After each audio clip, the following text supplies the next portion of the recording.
Hi, my name is Mike, and I'm here to read a comic. Today's comic is Supergirl, issue number 3, dated February 1973. And we see Supergirl here saying, "It's not my party, but I'm going to cry anyway." As she is in tears, as she is kind of shut out of this swinging party that's going on, because she just doesn't have a date, and that what good is being a superhero if you can't get a date? You just need a little bit of that loving, and this cat here who is licking her hand is just not going to be enough for her. I thought for the most part this was a pretty good issue. Honestly, it's an A story and a B story. Zantanna is the B story. I had a hard time reading it. This story would have been better served if it was just simply the only feature in it, because some of the editing here it's really choppy. So anyway, I'm going to get into it, and we are told that the name of this story is The Garden of Death, and the creative team is Carrie Bates. And the art is by Artie Saf and Vince Coletta. I thought Carrie did a few good things. Like I mentioned before, I'm surprisingly enjoying these issues of Supergirl. The art by Artie Saf is fine. He's maybe a step below Kurt Swan. He's an artist who largely worked on female-centered magazines. He would do a lot of the love stories, and he would do Supergirl, or he would do Lois Lane. And the reason for that is monetary. He was a commercial artist, and to get work in commercial art, you have to draw beautiful-looking women. So when he took jobs in the comic field, he probably insisted on being put on these titles. This way he can practice drawing some really nice-looking women. And he does draw a nice-looking Supergirl. The Vince Coletta inks, they're not as awful as Vince could have been. He's not that much of a drag on the overall product. So anyway, we see Supergirl. She is in the morgue. She's examining a body here. She's using her X-ray vision, and she's thinking to herself that the perfect crime is being committed, and she needs to find any clues to prevent the perpetrator from getting away with this. And apparently the body itself may contain that clue. So right now she's kind of opening up the refrigerated unit and kind of taking a peek here. And she's thinking to herself that, if this doesn't work, I might be helpless to stop this. So this is sort of a summary as to what the story is going to be telling us. Going to turn the page. So anyway, the action starts off at Vander University. This is the university that Linda Davins is attending. Prior to attending college here, she was in the Midville Orphanage, which is described as an alma mater by Carrie later on. So at this point, Linda's kind of a college girl. They wanted to present a more grown-up Supergirl. So rather than getting one who was, clearly in the teens, this is sort of more of a adult blossoming, into a woman type of phase for Supergirl here. She does have a dorm in the college, and she has 2 roommates. One is Terry, and the other is Sabra. Sabra is an Israeli exchange student and an ex-army officer. Terry's an, all-American, African-American girl here.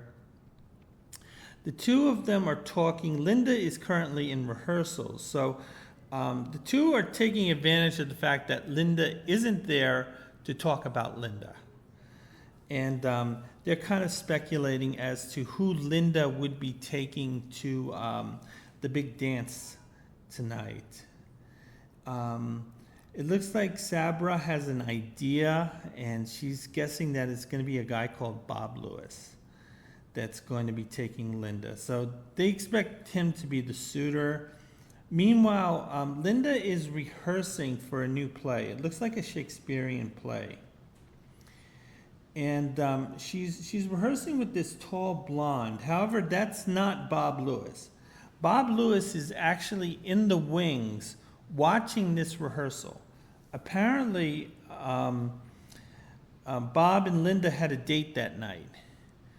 But it looks like Linda has stood Bob up because she wants to do these rehearsals. I think his name is Mitch. So anyway, she's doing these rehearsals here. This is ticking Bob off. And he's really angry about the fact that he's taking a second seat to Linda's own studies. Because apparently Linda has decided to become a drama student, which kind of makes sense. Because you think about the original Supergirl, she was in the orphanage. She had to hide her identity. She had to hide who she was. She couldn't let the world know that Supergirl existed. So, Supergirl would, save the world or save the day, but she never got any credit for it. She always had to make the boys look good and so forth. So this is Linda sort of, her time to shine. And this is her way of kind of stepping out of that anonymity that she was forced into as a teenager, and she's sort of like coming on the stage, and this is sort of her way of saying, listen, I want to be seen. And so this is why Linda's sort of pursuing this type of occupation. Bob, he interrupts the rehearsal. He's ticked off at Linda, so he's only concerned about himself. So he's Mr. Main Character here. Linda's trying to explain that these rehearsals are really important. You're important, Bob, but also so are these rehearsals.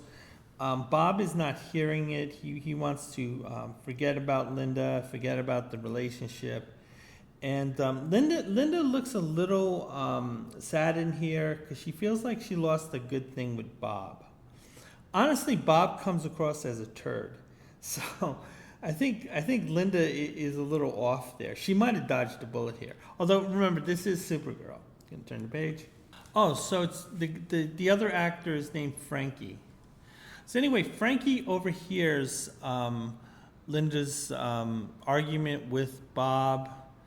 He points to Linda that he has a similar problem, that he's dating a girl named Mary Ann, and Mary Ann has kind of stormed off and out of Frankie's life for reasons that he doesn't understand. So the same way that Bob stormed off on Linda, Frankie is going through the same thing with his girl, Mary Ann.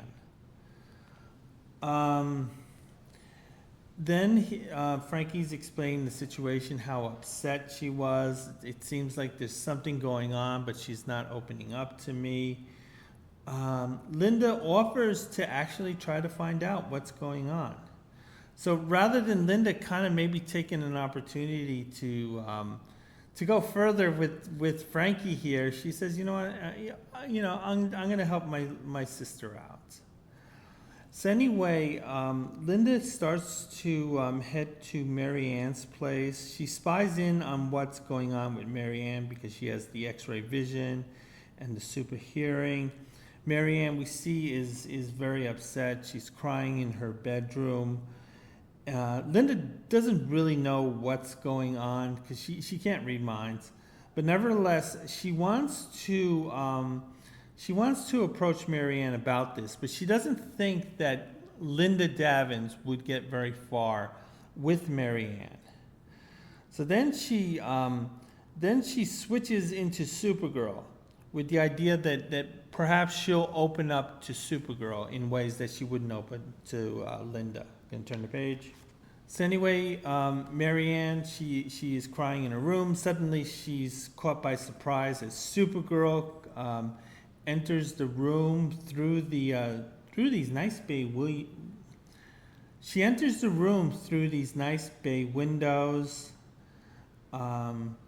Marianne doesn't really understand why Supergirl is here, but Supergirl says, listen, I kind of noticed that you're in a bad spot here.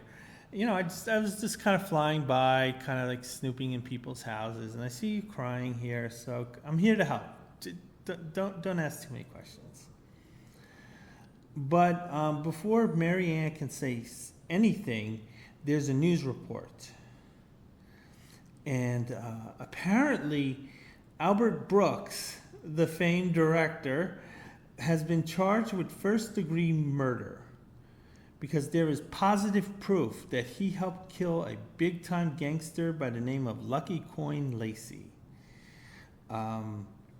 Supergirl surprised Albert Brooks. I like his movies. What happened here? What's going on, Mary? And Marianne says that Albert Brooks is her father. And so obviously Marianne is upset because her father has just been charged with murder. Next we see the newscast. It continues. So apparently Richard Nixon is telling us in this news report that Albert Brooks is a well-known botanist. And this is a guy who has, done a tremendous amount of work in that field. He turned his home into this incredible exotic garden.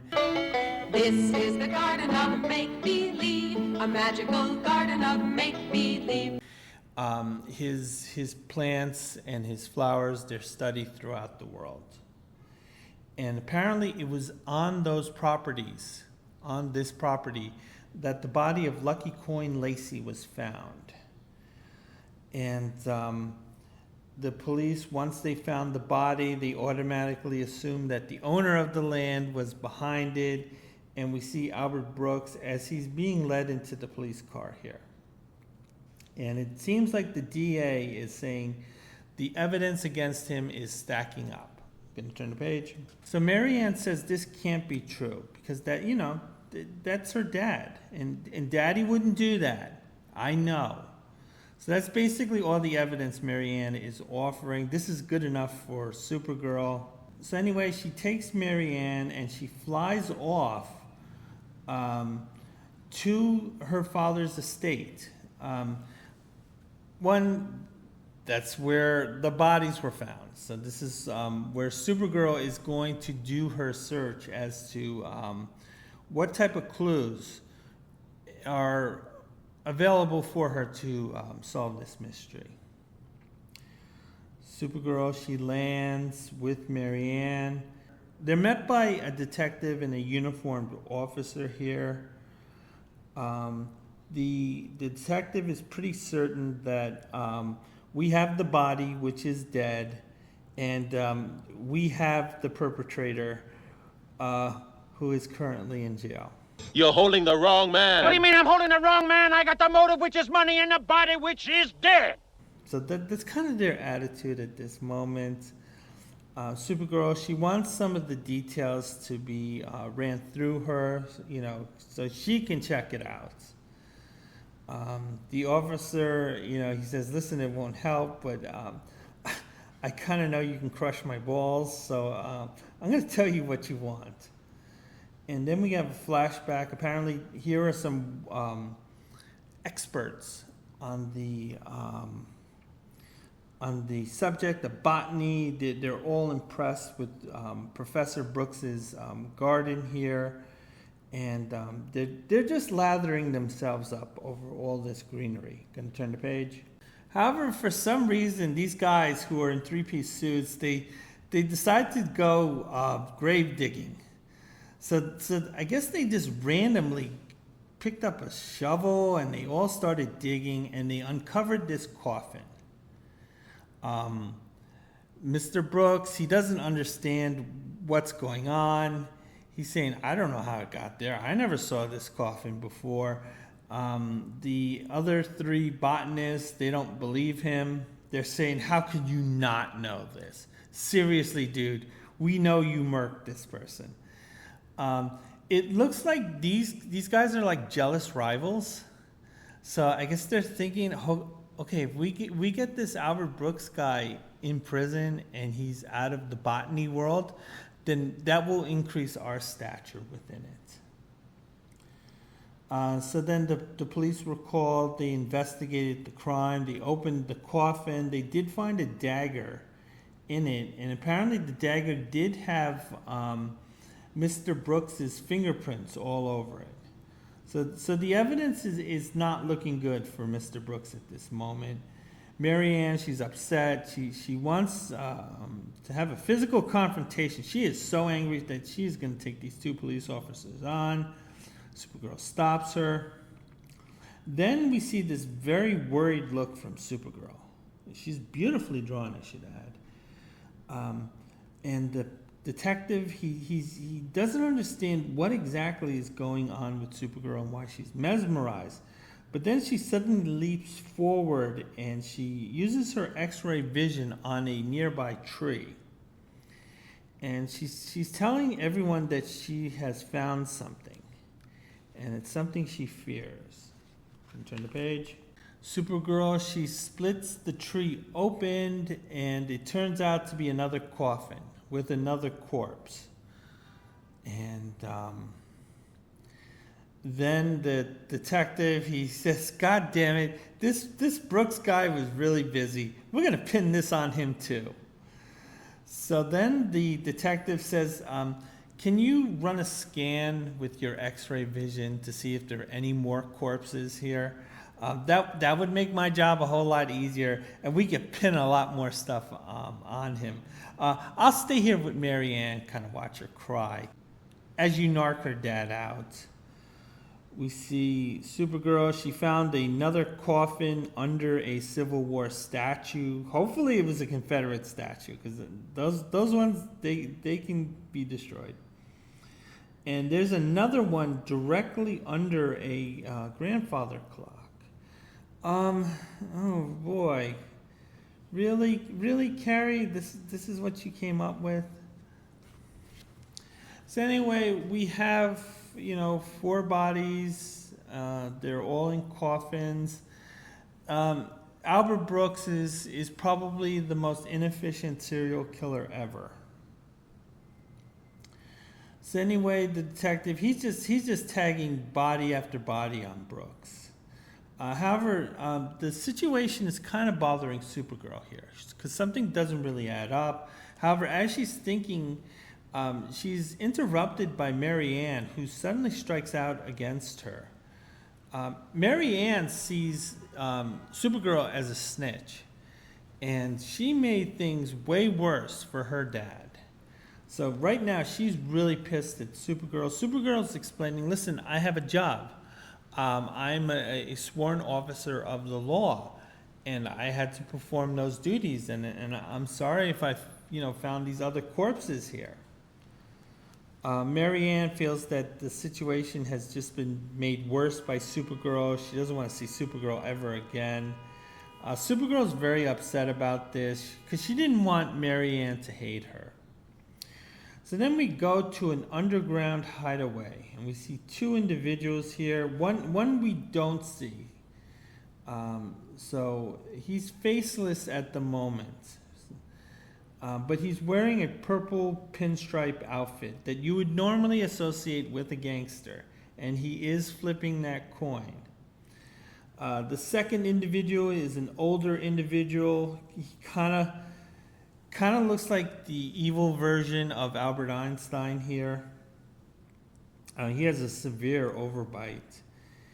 And he's pointing out that, this is phase 1 of their plan.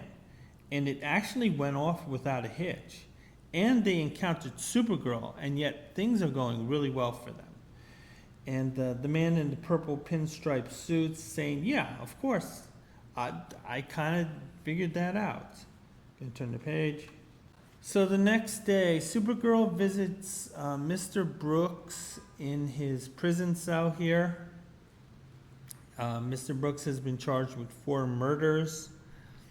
And the thing is, they were actually able to determine when those bodies were murked. And I think they timed it within a 24-hour period. So those were freshly murked corpses. And Mr. Brooks is saying there's one person who can provide me with an alibi, but I don't know where that person is. And he's explaining to Supergirl the last place that he saw him. And apparently what had happened was Mr. Brooks and a grad student by the name of Vic Mason, they had gone on a botany expedition. And what had happened is during this expedition, Vic Mason never came back. And Mr. Brooks could not be bothered to look for him. He's saying, hey, this guy didn't show up. I gotta go. I got a daughter at home.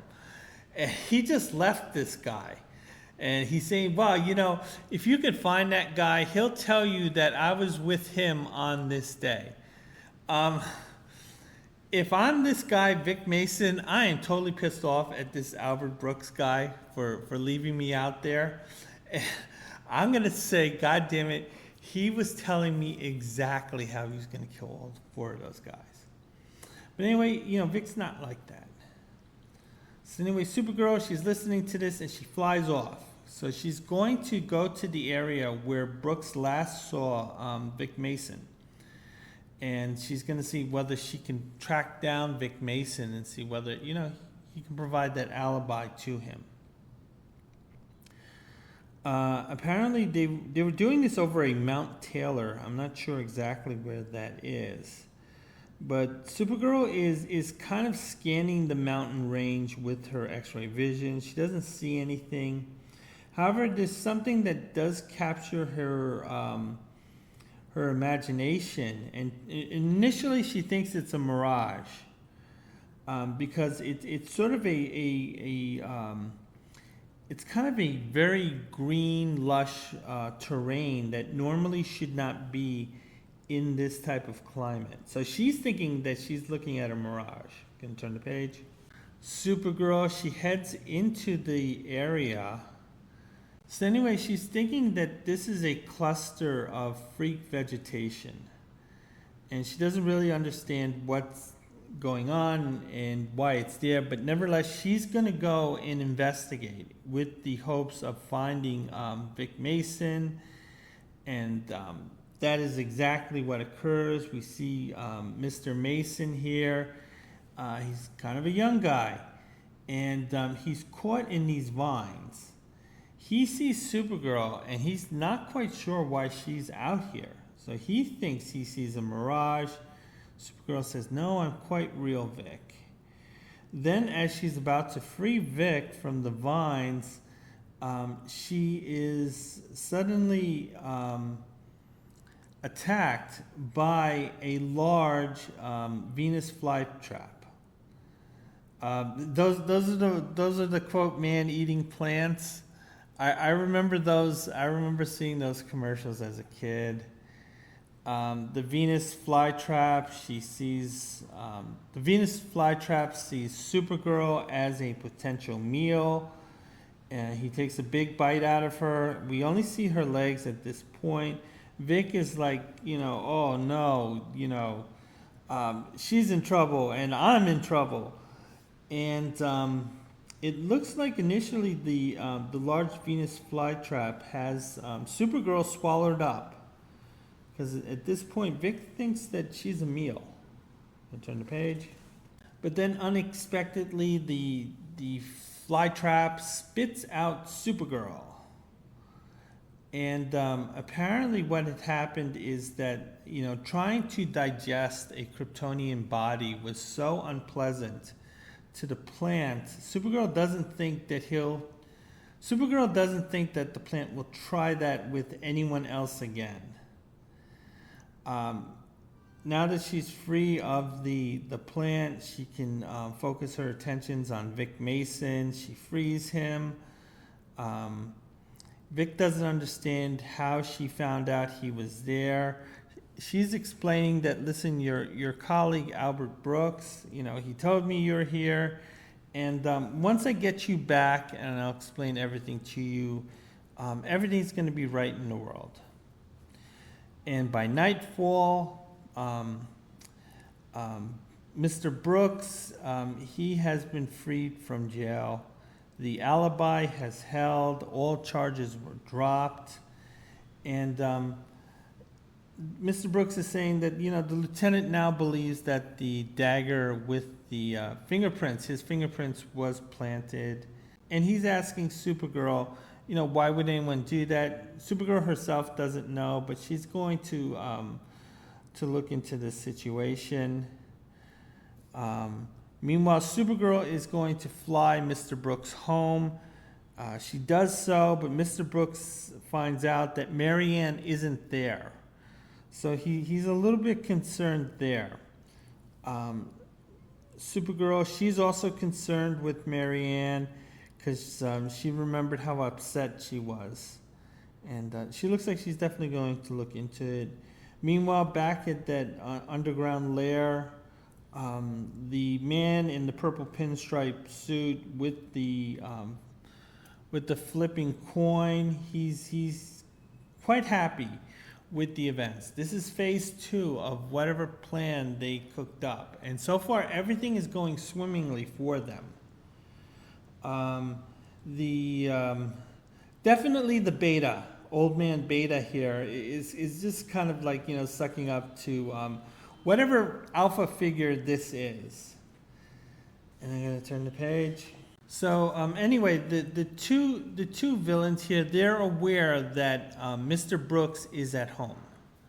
So one of them, at least, the older guy, he breaks into the home and he knocks Mr. Brooks out. So at this point, the two villains here, they're not finished with Mr. Brooks. Meanwhile, Supergirl, she's at the morgue. She's trying to figure out what's going on with this case as to who would frame Mr. Brooks. Supergirl has the idea that maybe the bodies themselves will tell her something. Now, one of the things that she does look into is the fact that who the identity of the corpse was.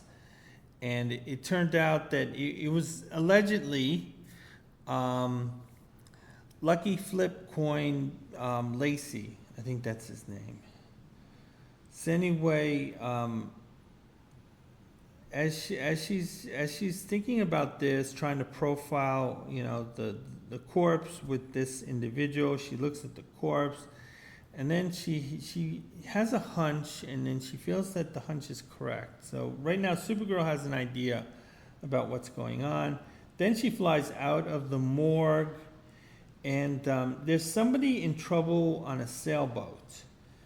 And it turns out to be Marianne. Marianne, for whatever reason, she didn't want to stay at home. She was overcome by grief, and I think maybe she wanted to take a little sailing trip. For a 3-hour tour, a 3-hour tour. This is not a very well edited book, I have to say. I'll turn the page. So then we go to Mr. Brooks's basement. So they're still in the home. And apparently Mr. Brooks kind of has this, Grandpa Munster lab. And we see he's being bound to a bed here. And we see the older Beta villain. It looks like he's holding 2 feathers. I'm not sure whether he's going to tickle torture him. But anyway, he's happy about the fact that, you know, this is phase 3 of their plan, and it is going perfect. And he's saying he's starting to take a little bit of credit for what's going on here. However, the man in the purple pinstripe suit, he says, no, it's not our crime, it's my crime. So at this point, it appears that the man in the purple pinstripe suit is Lucky Coin Lacey. And we see him, he's dressed as Lucky Coin Lacey. He has the flipping coin, the gangster pinstripe suit, but his face is covered with bandages. And apparently what's going on here is that the older guy is a famed plastic surgeon. And Lucky Coin used this guy's services to completely remodel his face into that of another individual. And that other individual is Albert Brooks. So they came up with this convoluted plan where Lacey basically murked an innocent person, now innocent of this any specific crime, toward Lacey. So he was probably an underling that Lacey didn't need, so he may not be necessarily innocent. So they took the corpse of this murked individual, and they performed plastic surgery to make it look exactly like Lucky Coin Lacey. Then they planted this body on the property of Mr. Brooks. Then the surgeon operated on Lucky Coin Lacey to make him look like Albert Brooks. So what's going to happen is that they're going to murk Albert Brooks. Lucky Coin Lacey is going to take over Albert Brooks's identity. And then once he has Albert Brooks's identity, he's going to go back to the underworld and resume his career, which makes no goddamn sense. I mean, gangsters like Lucky Coin Lacey, they live and die on their reputation. I mean, if he may have the knowledge of Lucky Coin Lacey, but if he starts going, dealing with underworld figures, and they think he's this Albert Brooks guy, they're just going to murk him. There's nowhere for him to go. He has to rebuild his entire brand. And he's going to have to do it with these people who are going to be super skeptical with him. So this plan makes zero sense.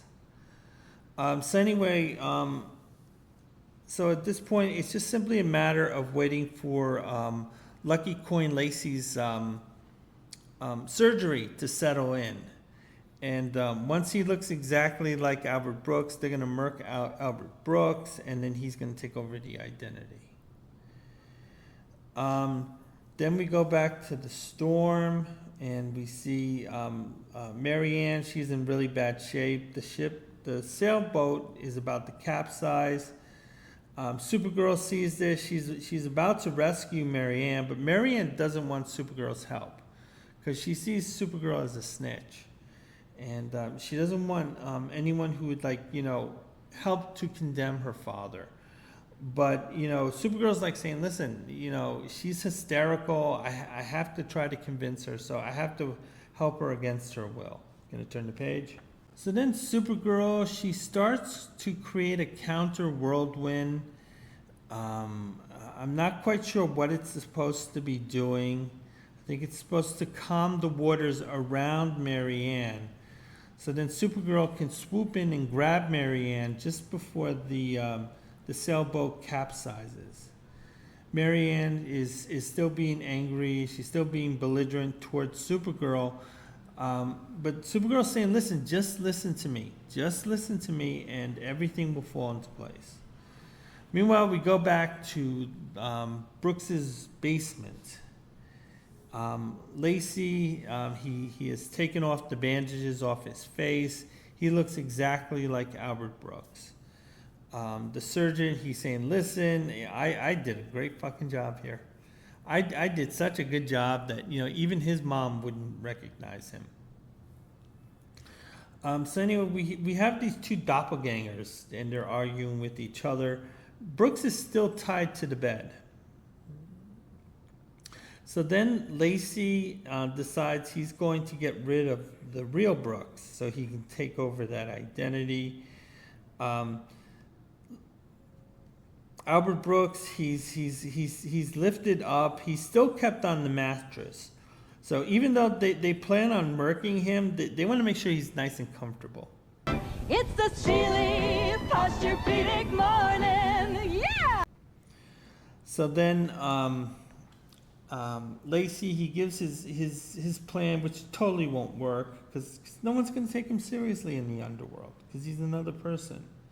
He threw away his entire reputation. These guys would rather spend their entire lives in prison than to have their reputation sullied in any way. So anyway, we see Lacey. He fires directly at Mr. Brooks at point blank range. However, nothing is happening. And Lacey doesn't understand this. Going to turn the page. And it turns out that Supergirl's powers work in a way that normally haven't. She burst into the basement here. And she's claiming that she used her heat vision to melt the bullets. But there's nothing to indicate that happened. And it would actually have to go through the floor. I mean, they would have kind of noticed this. So anyway, the two crooks, because there is that older guy, they realize that the jig is up. Lacey, Lucky Coin Lacey doesn't give much of a fight. Supergirl just kind of slaps him out of the way. Supergirl then flies in front of the doctor here, and she just kind of hits him with a palm, an open palm. So at this point, the surgeon is out of commission. But this leaves Lacey and Brooks. They're both arguing with Supergirl, claiming to be the actual Brooks. However, Supergirl immediately grabs the imposter. And the imposter in this case is Lucky Coin Lacey. He doesn't understand why Supergirl was able to see through this disguise. Going to turn the page. And it turned out that flipping that coin all those years somehow left some residual metallic impressions on Lacey's hand. Supergirl saw that, so she knows that this is Lucky Lacey because of all those years of flipping that coin. Now, he wasn't going to get carpal tunnel from doing that. It was sort of this metallic staining. So then Lucky Lacey, he's caught. He's being bound here. Supergirl frees Professor Brooks. Marianne, she runs down the basement. She's been kept up to date as to what's going on. So then, father and daughter reunite. And all is seemingly well in the world. However, the thing is, now that Marianne is feeling better, she wants to be with Frankie again. Remember, Frankie was Linda's co-performer. So Linda, she might have had a chance if Marianne was out of the picture of going with Frankie that night. And remember, Bob had already dumped her. So when it's time for the big party, Marianne is having fun with Frankie. And we see Supergirl here. And she is heartbroken. because, you know, she had no date for that night.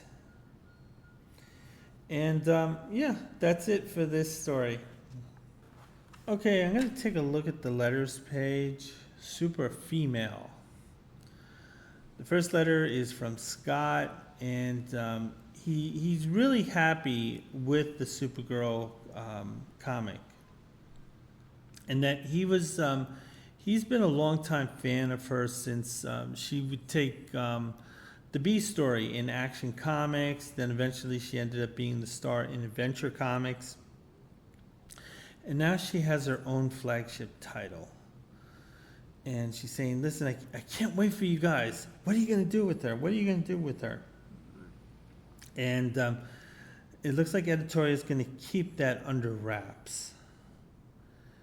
The second letter is from Alan. He's a Canuck. And he's talking about the last issue that Supergirl appeared in Adventure Comics. That issue was Crept of the Frozen Graves. He felt that was the best Supergirl story ever. So he likes the fact that Supergirl is leaving on a high note, that she left, you know, Adventure Comics on a high note. And that, you know, he's really looking forward to what they're going to do. And the next letter is from Joe from Brooklyn. He also talks about Crept of the Frozen Graves. He thought it was a good story. And he pointed out kind of some errors in it. And yeah. And yeah, that's it. So that is my review of Supergirl issue number 3. And I hope to have more reviews up soon. Bye.